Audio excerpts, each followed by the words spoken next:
पाठ 13.2 वाच्य वॉइस। वाच्य वॉइस का अर्थ है वाणी या कथन। वाच्य के अंतर्गत किसी एक कथन या बात को थोड़े से अर्थ के अंतर के साथ दूसरे कथन के रूप में व्यक्त किया जाता है।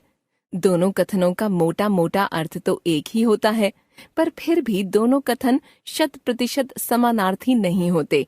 जैसे बच्चा किताब पढ़ता है, बच्चे से या के द्वारा किताब पढ़ी जाती है। इन दोनों वाक्यों कथनों का मोटा मोटा अर्थ तो एक ही है, पर फिर भी दोनों के अर्थ में थोड़ा सा अंतर है। वाक्य 1 में वक्ता द्वारा बच्चे के किताब पढ़े जाने के कार्य को प्रधानता इम्पोर्टेंस दी गई है, जबकि वाक्य 2 में बच्चे के कार्य को निरस्त नेग्लेक्ट किया गया है या नकारा गया है। नकारने से तात्पर्य है यह दिखाना मानो किताब पढ़े जाने की क्रिया में बच्चे की कोई भूमिका ही नहीं है। इस तरह हर भाषा में एक ही बात को दो तरह से कहा जा सकता है। एक वाक्य इस तरह का हो सकता है जिसमें वक्ता कर्ता के कार्य को प्रधानता या महत्व दे, और दूसरा ऐसा जिसमें वह कर्ता के कार्य को निरस्त करे। हिंदी में कर्ता के कार्य को अधिकतम सीमा तक नकारने या निरस्त करने के लिए प्रायः वाक्य से कर्ता का लोप ही कर दिया जाता है। जैसे मजदूर पेड़ काट रहे हैं, कर्ता के कार्य को प्रधानता, मजदूरों के द्वारा पेड़ काटा जा रहा है, कर्ता के कार्य को निरस्त करना। पेड़ काटा जा रहा है, कर्ता के कार्य को अधिकतम सीमा तक निरस्त करना। वाच्य के भेद टाइप्स ऑफ वॉइस। वाक्य में कर्ता के कार्य को प्रधानता दी गई है या उसके कार्य को निरस्त किया गया है। इस आधार पर वाच्य के दो भेद हो जाते हैं, कर्तृवाच्य एक्टिव वॉइस तथा अकर्तृवाच्य पैसिव वॉइस। आइए दोनों के अंतर को समझा जाए। कर्तृवाच्य एक्टिव वॉइस। जिन वाक्यों में वक्ता द्वारा कर्ता के कार्य को प्रधानता इम्पोर्टेंस दी जाती है या महत्व दिया जाता है, वे वाक्य कर्तृवाच्य के अंतर्गत आते हैं। कर्तृवाच्य के वाक्यों में अकर्मक तथा सकर्मक दोनों ही प्रकार की क्रियाएं आ सकती हैं। जैसे अकर्मक क्रिया वाले कर्तृवाच्य के वाक्य बच्चे दौड़ रहे थे, वह हंस रही है, वे घर जा रहे हैं, बच्चा क्यों रो रहा है। सकर्मक क्रिया वाले कर्तृवाच्य के वाक्य लड़के पाठ याद कर रहे थे, नौकर काम कर रहा है, सब लोग चाय पी रहे हैं, बच्चे पत्र लिख रहे हैं। अकर्तृवाच्य पैसिव वॉइस। अकर्तृवाच्य के वाक्यों से तात्पर्य उन वाक्यों से है जो कर्तृवाच्य के नहीं हैं, अर्थात जिन वाक्यों में वक्ता के द्वारा कर्ता के कार्य को निरस्त कर दिया गया है।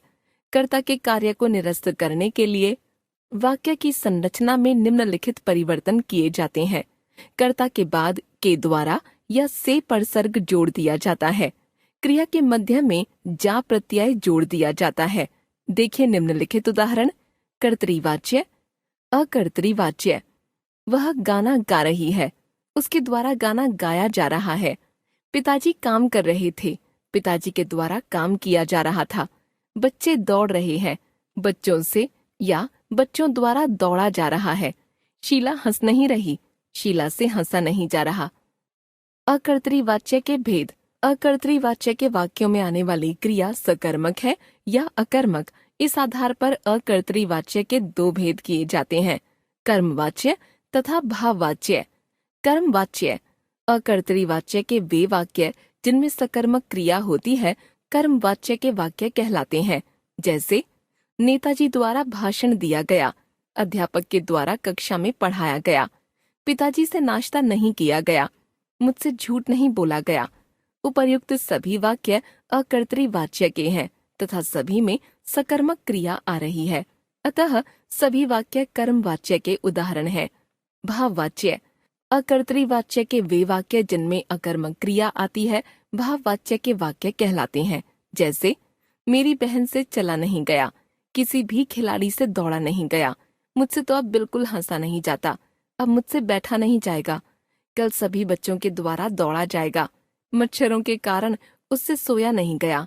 उपर्युक्त सभी वाक्य अकर्तृवाच्य के हैं तथा सभी में अकर्मक क्रिया आ रही है, अतः ये सभी वाक्य भाववाच्य के उदाहरण हैं। कर्मवाच्य तथा भाववाच्य में अंतर। कर्मवाच्य तथा भाववाच्य के वाक्यों में गुणों के स्तर पर कोई अंतर नहीं होता। दोनों ही अकर्तृवाच्य पैसिव वॉइस के उपभेद हैं। अंतर केवल इस बात को लेकर है कि यदि अकर्तृवाच्य के वाक्य में सकर्मक क्रिया का प्रयोग हुआ है तो वह कर्मवाच्य का वाक्य होगा, और यदि अकर्मक क्रिया का प्रयोग हुआ है तो भाववाच्य का। इस तरह हिंदी की वाच्य व्यवस्था को निम्नलिखित आरेख से समझा जा सकता है।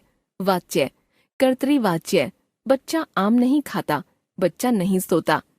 अकर्तृवाच्य: कर्मवाच्य, बच्चे से आम खाया नहीं जाता। भाववाच्य: बच्चे से सोया नहीं जाता। वाच्य परिवर्तन: कर्तृवाच्य से अकर्तृवाच्य बनाने के नियम। हिंदी में कर्तृवाच्य से अकर्तृवाच्य बनाने के 3 नियम हैं, जो नीचे दिए जा रहे हैं। नियम 1: कर्तृवाच्य को अकर्तृवाच्य में बदलते समय कर्ता के बाद के द्वारा या से पर सर्ग लगाएं। ध्यान रखें, बोलचाल की हिंदी में प्रायः के द्वारा विधानवाची वाक्यों अफर्मेटिव सेंटेंसेस में तथा से निषेधात्मक वाक्यों नेगेटिव सेंटेंसेस में लगाया जाता है। जैसे कर्तृवाच्य: बच्चे पतंग उड़ा रहे हैं।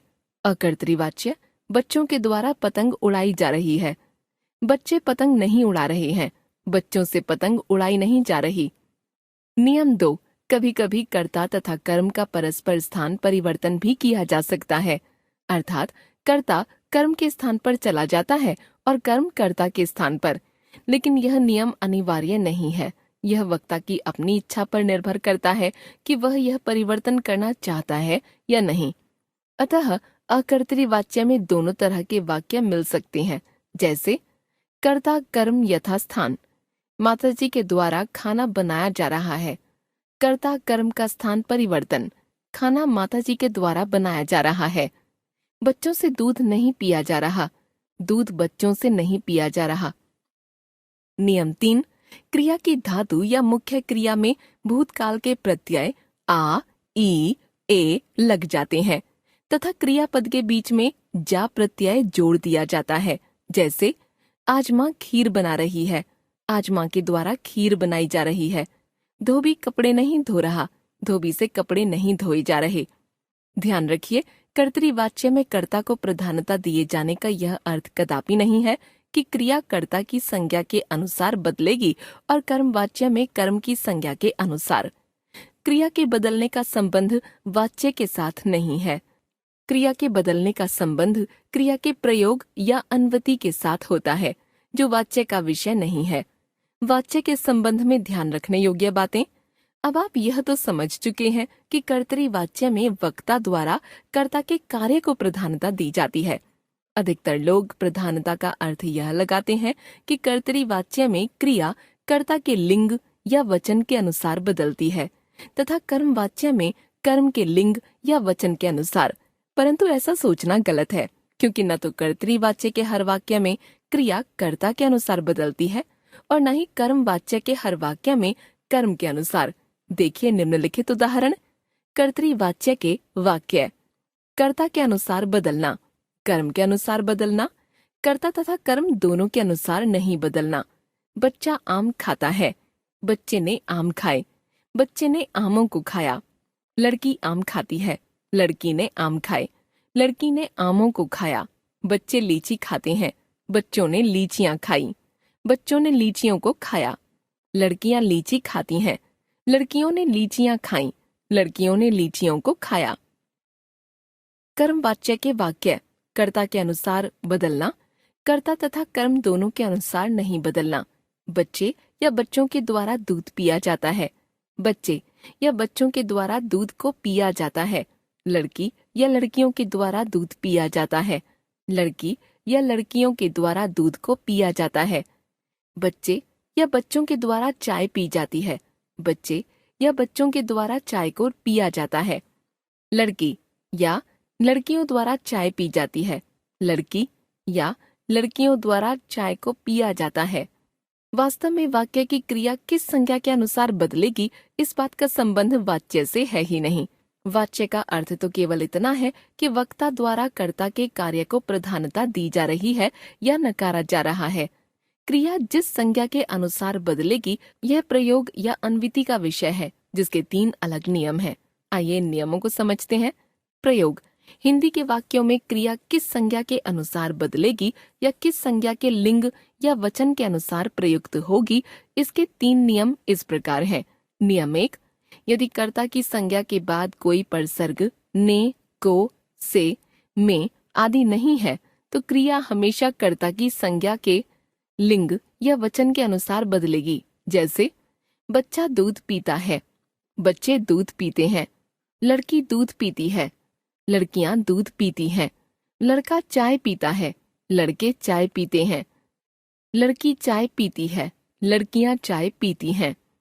जहां क्रिया कर्ता की संज्ञा के अनुसार बदलती है उसे कर्तरी प्रयोग कहते हैं। नियम 2, यदि कर्ता की संज्ञा के बाद कोई भी परसर्ग लगा हुआ है तो क्रिया वाक्य की दूसरी परसर्ग रहित संज्ञा या कर्म की संज्ञा के अनुसार बदलेगी।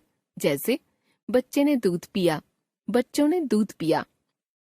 लड़की ने दूध पिया, लड़कियों ने दूध पिया। लड़के ने चाय पी, लड़कों ने चाय पी। लड़की ने चाय पी, लड़कियों ने चाय पी। जब क्रिया कर्म की संज्ञा के अनुसार बदलती है तो उसे कर्मणि प्रयोग कहते हैं। नियम 3, यदि कर्ता तथा कर्म दोनों की संज्ञाओं के साथ परसर्ग लगे हुए हैं तो क्रिया इन दोनों के अनुसार न बदलकर तटस्थ न्यूट्रल हो जाएगी। क्रिया का तटस्थ रूप है पुल्लिंग, एकवचन, अन्य पुरुष। देखिए उदाहरण, बच्चे या बच्चों ने दूध या चाय को पिया। लड़की या लड़कियों ने दूध या चाय को पिया। जिस वाक्य में क्रिया न तो कर्ता की संज्ञा के अनुसार बदलती है और न कर्म की संज्ञा के अनुसार, उस प्रयोग को भावे प्रयोग कहते हैं। ध्यान रखिए, वाच्य तथा प्रयोग दोनों अलग अलग हैं। वाच्य का अर्थ है एक बात को 2 तरह से कहना। एक वाच्य वह जिसमें वक्ता के द्वारा कर्ता के कार्य को प्रधानता दी जाए और दूसरा वह जहाँ कर्ता के कार्य को निरस्त किया जाए। जिस वाच्य में कर्ता के कार्य को प्रधानता दी जाती है वह कर्तरी वाच्य है तथा जहाँ कर्ता के कार्य को निरस्त किया जाता है वह अकर्तरी वाच्य। जहाँ तक प्रयोग की बात है, इसका अर्थ है कि क्रिया वाक्य की किस संज्ञा के अनुसार प्रयुक्त होगी। कर्तरी वाच्य में तीनों ही प्रयोग हो सकते हैं। जैसे बच्चा चाय पीता है, कर्तरी प्रयोग, बच्चे ने चाय पी, कर्मणि प्रयोग, बच्चे ने चाय को पिया, भावे प्रयोग। कर्म वाच्य के वाक्य में 2 ही प्रयोग संभव हैं, कर्मणि प्रयोग तथा भावे प्रयोग। जैसे बच्चे के द्वारा दूध पिया गया, कर्मणि प्रयोग, बच्चे के द्वारा चाय पी गई, कर्मणि प्रयोग, बच्चे के द्वारा दूध या चाय को पिया गया, भावे प्रयोग। कर्म वाच्य में कर्तरी प्रयोग कभी नहीं होगा क्योंकि अकर्तरी वाच्य के वाक्यों में कर्ता के बाद से या के द्वारा परसर्ग लगे होंगे। भाव वाच्य के वाक्य हमेशा भावे प्रयोग में ही होंगे क्योंकि कर्ता के बाद से या के द्वारा लगे होंगे तथा अकर्मक क्रिया होने के कारण वाक्य में कर्म होगा ही नहीं। जैसे बच्चे के द्वारा सोया जाता है, माताजी से चला नहीं जाता। हमने सीखा, वाच्य का अर्थ है वक्ता का कथन या वाणी, अर्थात किसी भी कथन को अर्थ के थोड़े अंतर के साथ 2 अलग अलग वाक्यों में व्यक्त करना। जिस वाक्य में वक्ता द्वारा कर्ता के कार्य को प्रधानता दी जाती है वह वाक्य कर्तरी वाच्य का होता है तथा जिस वाक्य में कर्ता के कार्य को निरस्त किया जाता है वह अकर्तरी वाच्य का। अकर्तरी वाच्य के 2 भेद किए जाते हैं, कर्म वाच्य तथा भाव वाच्य। अकर्तरी वाच्य के जिन वाक्यों में सकर्मक क्रिया होती है वह वाक्य कर्म वाच्य का होता है तथा जिसमें अकर्मक क्रिया होती है वह भाव वाच्य का। कर्तरी वाच्य में कर्ता की प्रधानता का अर्थ यह नहीं है कि क्रिया केवल कर्ता के अनुसार बदलेगी और कर्म वाच्य में केवल कर्म के अनुसार। क्रिया के बदलने का वाच्य से कोई संबंध नहीं है। क्रिया के बदलने का संबंध प्रयोग से है। हिंदी के वाक्यों में 3 प्रयोग हो सकते हैं, कर्तरी प्रयोग, कर्मणि प्रयोग तथा भावे प्रयोग।